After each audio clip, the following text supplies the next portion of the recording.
Hey, it's Beth Wright, and I'm providing you the podcast for Chapter 27. This is for NUR 236, Unit 5. Okay, so we're talking about drugs that enhance the adrenergic response. So here recently, we've been talking a lot about drugs that block the adrenergic response. The beta blockers, the beta adrenergic blockers. Now we're going to talk about drugs that enhance that response. And again, when we're talking about these drugs, we're talking about with the adrenergic response, we're talking about that sympathetic nervous system, that whole fight-flight response. So your exemplars for this particular chapter are epinephrine and phenylephrine. And these are drugs that are referred to as vasopressors.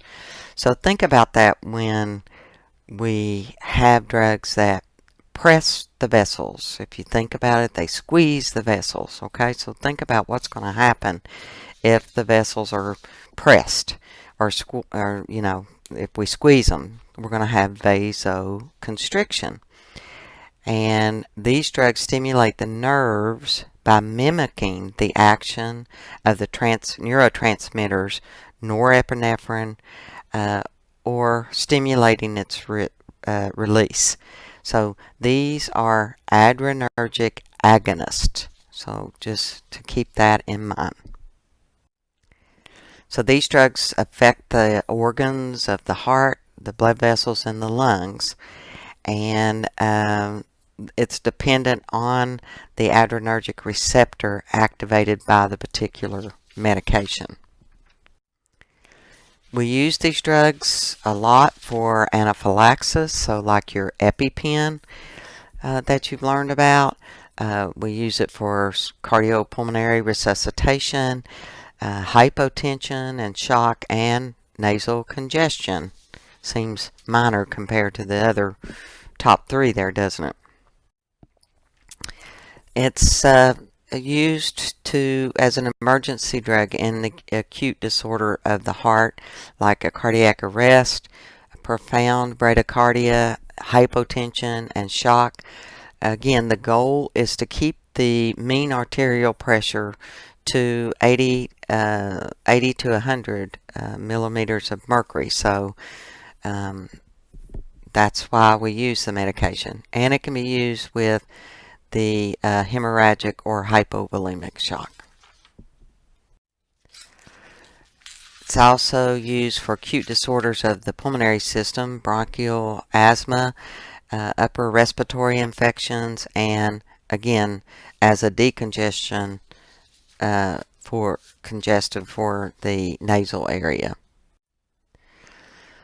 Allergic disorders, again the EpiPen.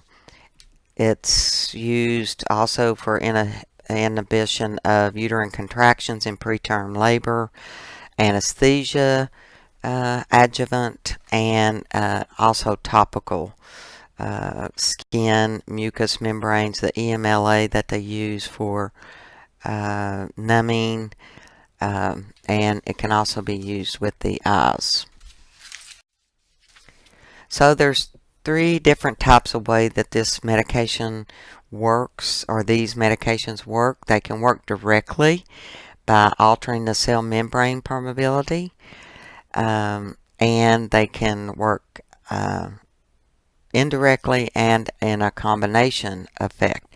So, again, there are several types of adrenergic receptors in the body. We have alpha 1, alpha 2, beta 1, beta 2s. Your alpha 1s are on the surface membranes of target tissue.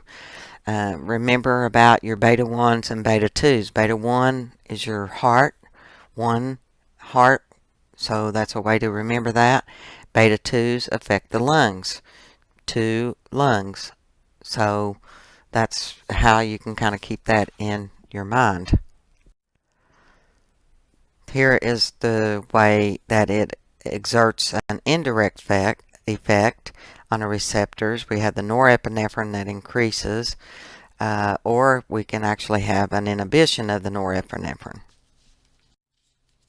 And then we can have a combination effect as well that can happen. So the predominant effect that happens is vasoconstriction. It increases the blood pressure. It can decrease nasal congestion and contraction of the sphincters with the GI and GU system, and it can elevate the blood sugar.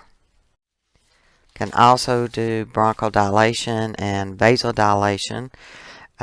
Increases that blood flow to the heart and the brain and the skeletal muscles. And it decreases insulin secretion. Also, relaxation of the smooth muscles with the uterus and the urinary bladder and the GI tract. Okay, so let's talk about epinephrine. So it is a catecholamine with the alpha and beta adrenergic action. So again, it's going to be an agonist here. It's given in all pulseless situations because it raises that blood pressure by causing vasoconstriction. It's a vasopressor.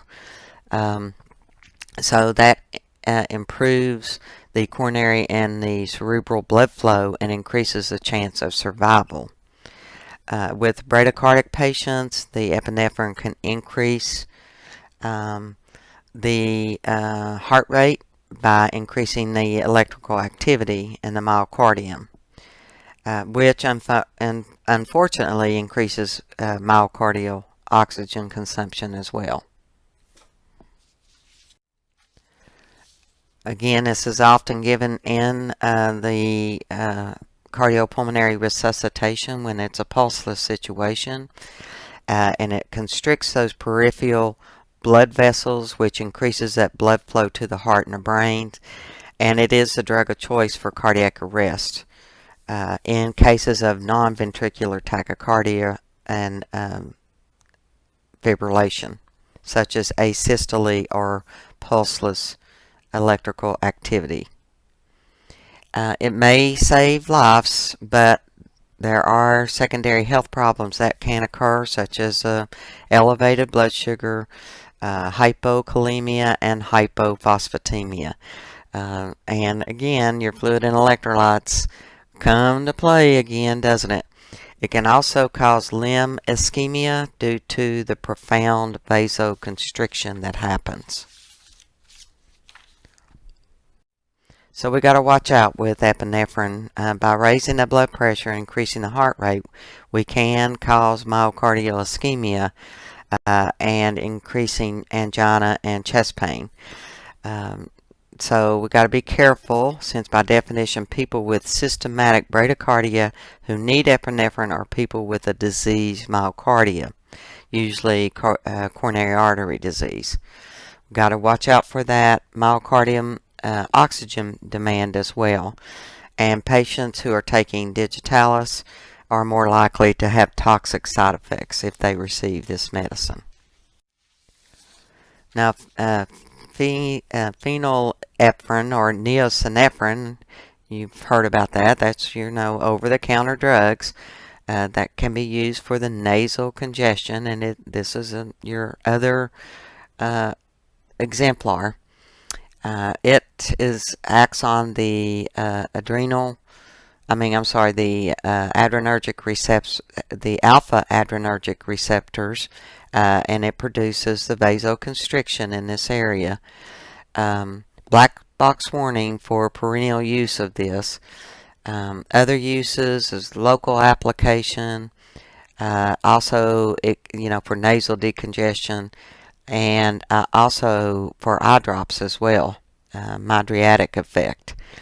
Toxicity and overdose of these drugs can occur because there's a narrow therapeutic index. Signs and symptoms of that would be severe hypertension, headache, confusion, seizures, and intracranial hemorrhage. So, treatment for that is going to be checking the ABCs, activated charcoal, and vasodilators. So, because they're over-the-counter this kind of thing can happen with these medications.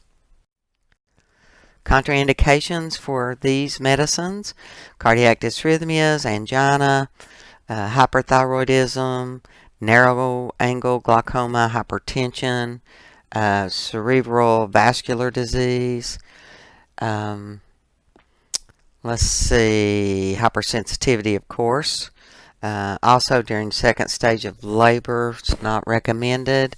Local anesthesia with areas that have a single blood flow to them, because again it can cause severe constriction and cause necrosis, so fingers, toes, the nose, the ears, and patients with anxiety, because this is going to make them more anxious, insomnia, and psychiatric disorders, and it's not recommended for older adults.